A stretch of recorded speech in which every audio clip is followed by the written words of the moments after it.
qual era o papel do Espírito Santo. O papel do Espírito Santo no capítulo 1 de Atos era para dar poder, para gerar a igreja e dar poder para a igreja executar a obra de Deus.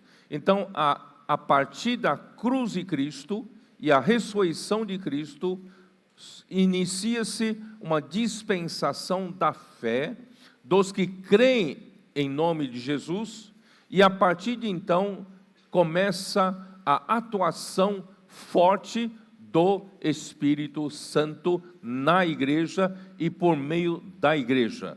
Portanto, é importante eu ler esse versículo, capítulo 1 de Atos, versículo 5, porque João, na verdade, batizou com água, mas vós sereis batizados com o Espírito Santo, não muito depois destes dias.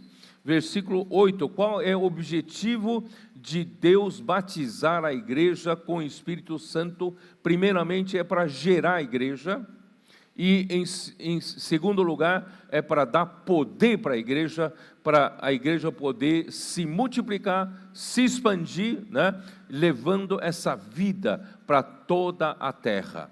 Então, versículo 8, mas recebereis poder ao descer sobre vós o Espírito Santo, e sereis minhas testemunhas, tanto em Jerusalém, como em toda a Judeia e Samaria, e até aos confins da terra. Deus, o propósito de Deus não estava resumido somente em Jerusalém, e não estava resumido somente em Judeia, ou expandindo até Samaria, mas o que Deus tem em mente é que a igreja seria como os que viviam a vida da igreja seriam como suas testemunhas, né? E se expandiriam para toda a terra.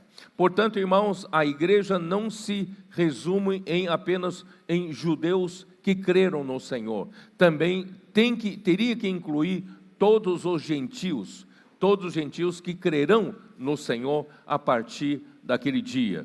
E aí aconteceu um grande episódio, que é o dia de Pentecostes, onde o Espírito Santo foi derramado e foi distribuído em forma de línguas sobre cada um dos 120 galileus que ali estavam em Jerusalém, orando e aguardando esse momento. E aí, assim, irmãos, todos os 120 perderam, né, o seu medo, o temor, né, eles foram ousados, passaram a pregar o Evangelho, cada um deles passou a pregar o Evangelho em outros idiomas, porque em Jerusalém havia juntado muitos judeus que vindo do estrangeiro e eram de línguas diferentes, idiomas diferentes. E aquilo, irmãos, foi um momento estrondoso, um momento que, né, marcou toda Jerusalém. Isso ficou uma coisa, um grande feito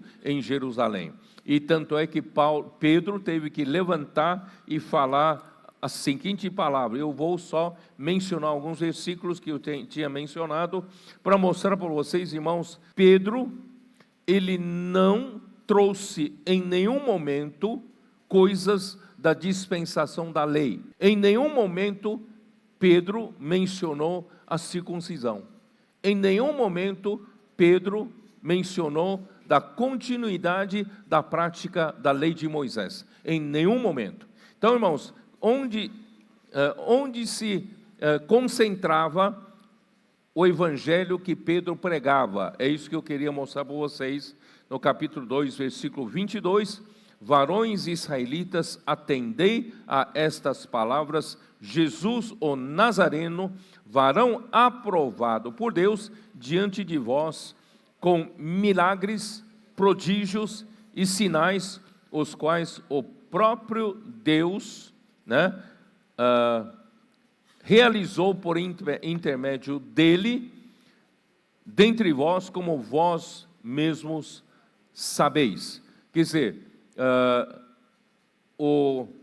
sendo este entregue pelo determinado desígnio e presciência de Deus, vós o mataste, crucificando por mãos de iníquos. Quer dizer, eles mesmos não quiseram sujar as suas mãos de sangue, mas eles puseram o Império Romano para matar, né? Eles apelaram para Pilatos para sentenciá-lo à morte, e pelas mãos dos soldados romanos é que ele foi morto. Então são pelas mãos dos iníquos, e os judeus mesmo não quiseram sujar suas mãos. Ao que, porém, Deus ressuscitou, rompendo os grilhões da morte, porquanto não era possível fosse ele retido por ela.